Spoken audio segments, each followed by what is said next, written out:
If you're past 50 and considering Southeast Asia for a genuine relationship rather than tourism, you've likely narrowed your focus to Thailand or the Philippines. Both destinations attract mature men seeking meaningful connections, but treating them as interchangeable would be a costly mistake. The differences between these countries run deeper than geography, affecting everything from how women perceive older foreign men to the fundamental structure of relationships themselves. Understanding these distinctions matters because at this stage of life, time becomes your most precious resource. Money can be replaced, but years cannot. Making the wrong choice based on superficial similarities or outdated advice, meant for younger travelers, will cost you something irreplaceable. The way women in Thailand and the Philippines view an older foreign man differs fundamentally, shaping every interaction that follows. In Thailand, maturity signals stability and emotional reliability. Thai women associate age with seriousness and dependability, viewing an older man as someone unlikely to vanish unexpectedly. The evaluation focuses on character rather than chronology. Conversely, in the Philippines, age primarily indicates financial capability. The genuine warmth Filipino women display is authentic, but economic considerations surface more prominently alongside emotional connection. A Thai woman meeting a man over 50 quietly asks herself whether he represents genuine stability or someone escaping problems elsewhere.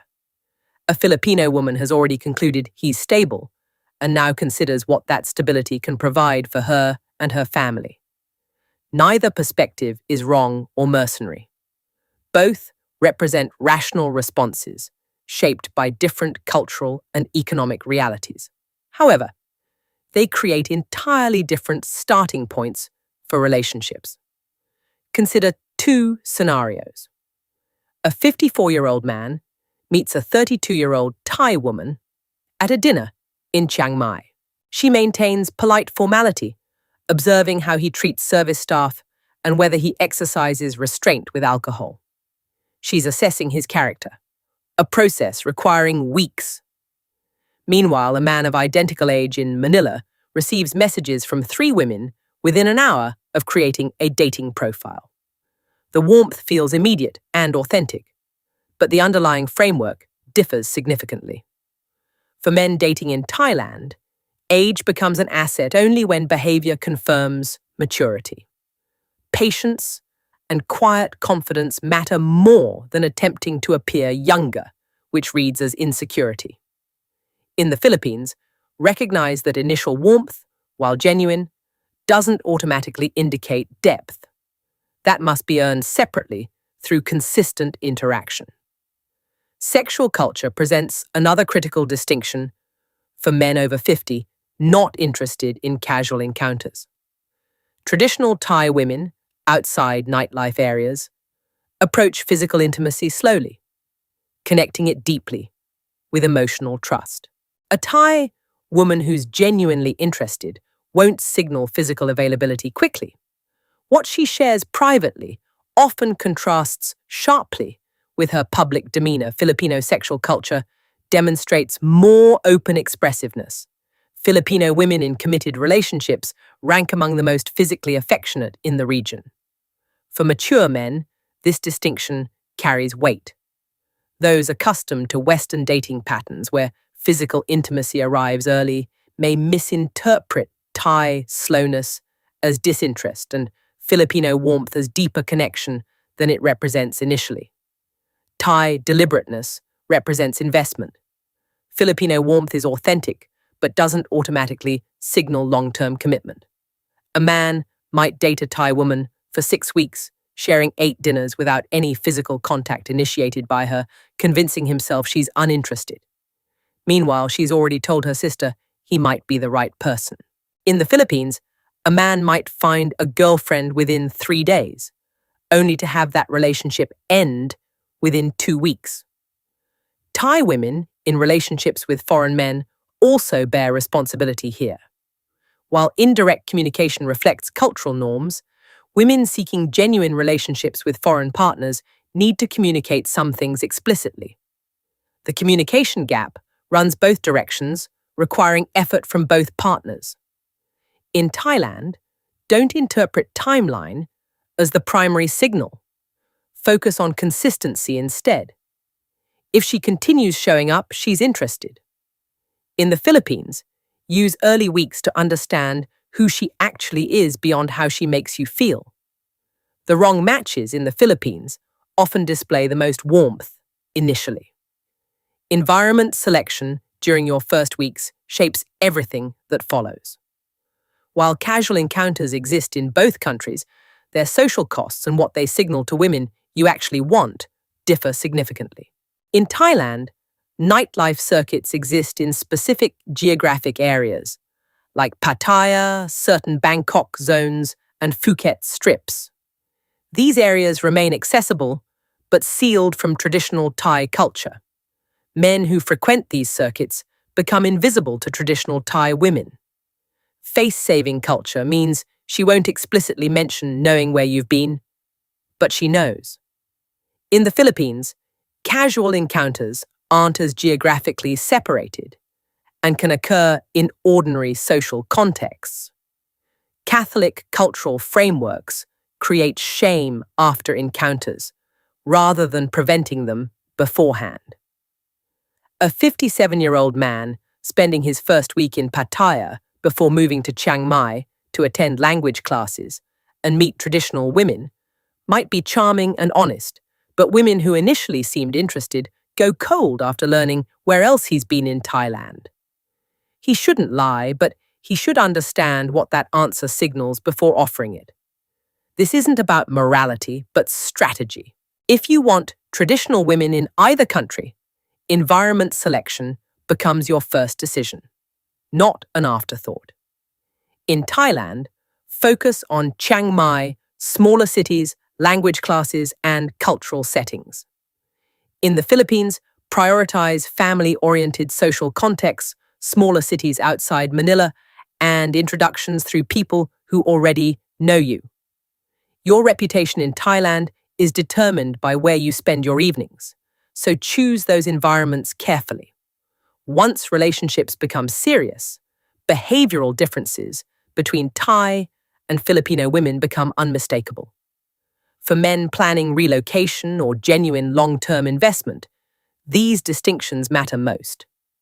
A Thai woman in committed relationships becomes a logistical and emotional partner, though expression remains restrained even privately. Emotional steadiness flows both directions. She returns the stability she expects from you.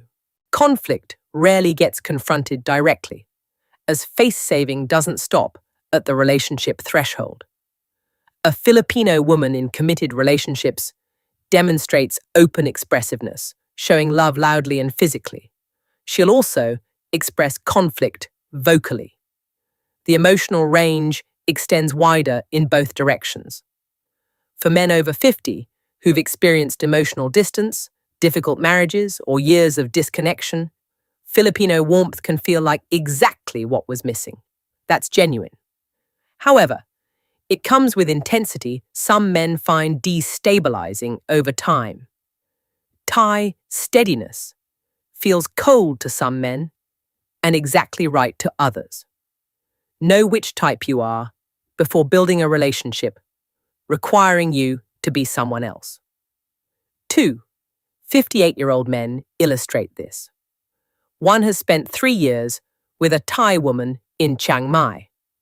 She manages their household, runs her own business, rarely verbalizes love, and has never raised her voice. He experiences quiet contentment he hasn't felt in 20 years. Another man has spent 2 years with a Filipina in Cebu. She calls 4 times daily, cooks everything from scratch, and cried for 2 hours during their first argument. He's also content. Different architectures, both authentic. The Thai model requires reading between lines indefinitely. The Filipino model demands emotional availability at higher volume than you might be accustomed to. Both require genuine commitment from you. Know what you can provide before choosing. She's not cold. She simply speaks a different emotional frequency. The question becomes whether you're willing to learn it. Both cultures carry financial expectations in relationships with foreign men, but the architecture differs. Understanding this early protects both you and the relationship.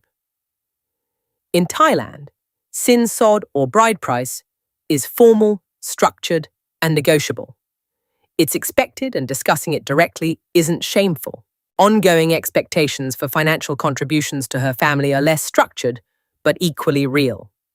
The Philippines has no formal equivalent, but family financial obligations are more continuous, informal, and sometimes more consuming.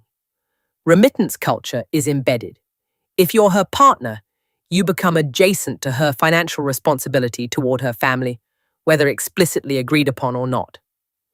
For financially secure men, the sinsod conversation in Thailand proves easier to navigate than the gradual financial drift that can develop in Filipino relationships. One represents clear negotiation. The other becomes a series of individual requests accumulating without defined framework. A man who moved to the Philippines never agreed to support her family, but her brother needed a phone. Then her mother required medication. Then school fees for a niece appeared. He agreed to each request individually. 18 months later, he's sending $600 monthly to people he's never met. He never intended that outcome, but also never had the conversation that would have established boundaries early. In Thailand, have the sinsod conversation directly and before you're deeply invested. In the Philippines, before the relationship deepens, have a calm, honest conversation about financial expectations. Filipino women serious about you will appreciate clarity over ambiguity. It's not unromantic, but respectful to both parties. The man who never discusses money isn't romantic. He's just surprised later. Which country suits a man wanting something lasting? No universal answer exists, but the framework is straightforward. Thailand rewards patience, emotional steadiness, and cultural investment. Men who learn some Thai, understand face-saving, and don't require constant verbal reassurance will find traditional Thai women among the most loyal and quietly devoted long-term partners available. The Philippines rewards emotional openness, expressive warmth, and genuine family integration. Men who can step into large, loud, interconnected family networks and find real joy. They will discover Filipino women are among the most genuinely affectionate partners possible. The mistake most men over 50 make involves choosing based on accessibility. Who messages first? Who smiles first? Who moves fastest? That metric is precisely wrong for long-term selection. Choose based on the relationship culture you're actually equipped to sustain over years, not what feels easiest during week 2. A 61-year-old man has been in Thailand 4 years with the same woman. She's never once told him she loves him unprompted. He says he knows she does, seeing it in everything she does. He stopped needing to hear it about 2 years ago. That represents the Thai relationship, learned fluency in a different emotional language. Men who reach that understanding rarely leave. Before finishing, understand that in both countries, open communication between partners, not cultural adjustment from the man alone or silent adaptation from the woman alone, makes these relationships last. Both people honestly stating what they need and can give isn't a Western idea imposed on Asian relationships, but simply what works. 2 questions matter. First, do you need to feel loved loudly or loved reliably? Second, can you tolerate long emotional silences in relationships? Or do you need regular warmth to feel secure? Loud warmth points toward the Philippines. Reliability, with comfortable silence suggests Thailand. Both are valid. Both lead somewhere genuine. If you're honest with yourself about the answer, Thailand and the Philippines aren't interchangeable options at your stage. They represent two distinct relationship cultures with different emotional frameworks, different timelines, different financial structures, and different definitions of what love looks like on an ordinary Tuesday. Men who get this right chose deliberately, stayed patient, and learned the language of the woman in front of them. Not just her words, but her entire communication style. You don't need to choose the country where you feel most wanted. You need to choose a relationship you're actually able to sustain over the long term. That distinction makes all the difference between temporary excitement and lasting fulfillment.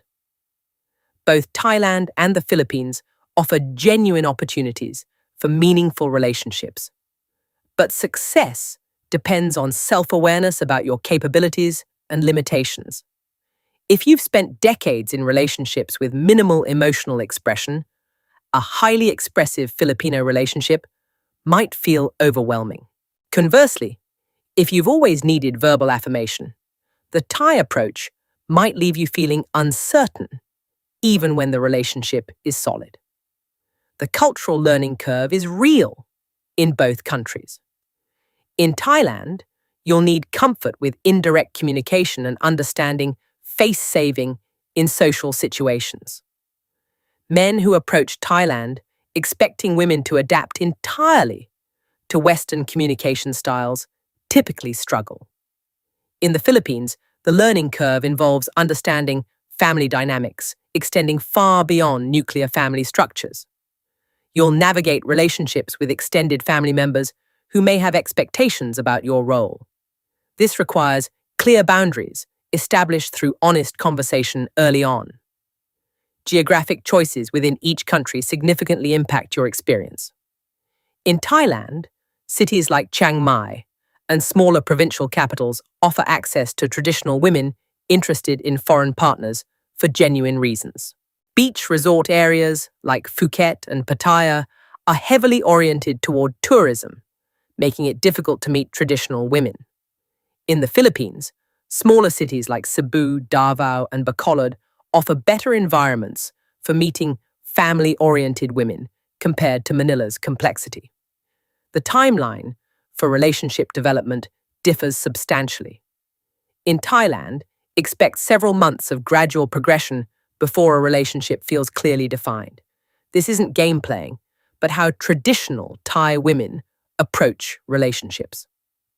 Rushing this process typically backfires. Thai women who are serious demonstrate consistency and gradual increases in time spent together. In the Philippines, relationships can feel defined within weeks, but this rapid progression doesn't necessarily indicate deeper connection. The challenge isn't getting into a relationship quickly, but ensuring that rapid beginning translates into sustainable partnership. Both countries require you to bring something genuine beyond financial security. Thai women value emotional stability, respect for their culture, and patience with different communication styles. Filipino women value emotional availability, integration into family life, and genuine affection expressed openly. Simply having money isn't enough in either location for relationships with quality women. Men who succeed long-term share common characteristics. They approach the culture with genuine respect and curiosity. They invest time in learning language basics and understanding cultural norms. They establish clear, honest communication about expectations from the beginning. They choose partners based on compatibility and shared values rather than just physical attraction. Your decision should rest on honest self-assessment of your personality and relationship needs. If you value calm and don't need constant verbal reassurance, Thailand offers relationships with women who demonstrate love through actions and quiet devotion. If you thrive on emotional expressiveness and enjoy large family gatherings, The Philippines offers relationships with women who provide warmth and connection openly. Neither choice is wrong, but choosing based on which countries women respond faster sets you up for disappointment.